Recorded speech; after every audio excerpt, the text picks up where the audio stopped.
Médecin, la recherche vous intéresse? Connaissez-vous la thérapie cellulaire?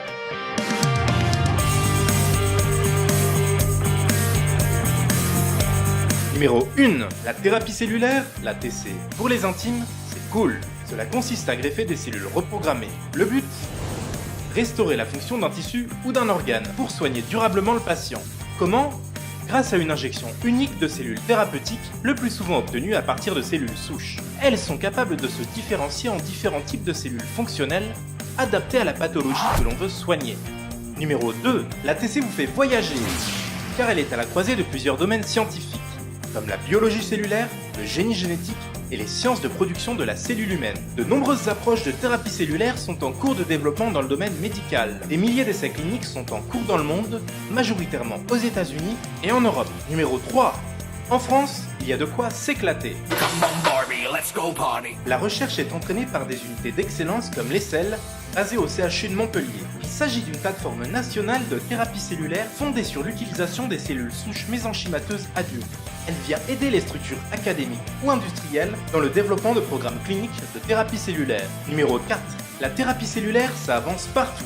En France, elle a d'abord été promue dans les années 80 par le Téléthon, Beaucoup d'émotions. ciblant la recherche sur les maladies neuromusculaires. Mais elle concerne désormais de nombreuses autres pathologies en cardiologie, neurologie, endocrinologie, ophtalmologie, rhumatologie, dermatologie et bien d'autres encore. Numéro 5. La TC, c'est la révolution. Ces dernières années, le développement de nouvelles molécules d'immuno-oncologie a révolutionné le traitement du cancer. Plusieurs médicaments sont déjà disponibles pour traiter le mélanome, le cancer du poumon ou le cancer du rein. Cette approche vise à utiliser le propre système immunitaire du patient pour lutter contre le cancer, par le biais notamment des cellules immunitaires effectrices, les lymphocytes T.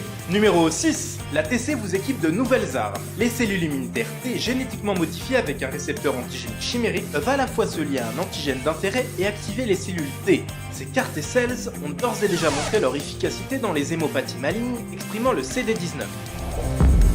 Leur efficacité remarquable a été démontrée dans les premiers essais cliniques conduits aux États-Unis. Numéro 7. La recherche permet encore de belles prises de tête. Les questions restent posées quant à la toxicité potentiellement sévère de cette nouvelle classe de thérapie génique. Mais il y a aussi les problèmes pratiques concernant son circuit de production, ses conditions de délivrance et son coût encore élevé. Numéro 8. Le chercheur leader est un Frenchie, le professeur Michel Sadelain. Vous rêveriez de travailler avec lui. Parmi les chercheurs précurseurs dans ce domaine, le professeur Michel Sadelain fait office de leader. Père fondateur de cette technologie hors du commun, il dirige et coordonne depuis plus de 20 ans la recherche sur les CAR T-cells. Ces recherches ont conduit à la découverte et au succès clinique des cellules CAR T anti-CD19.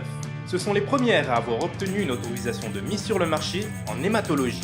Il poursuit aujourd'hui ses travaux à la pointe de l'innovation dans son laboratoire new-yorkais dédié à la thérapie cellulaire.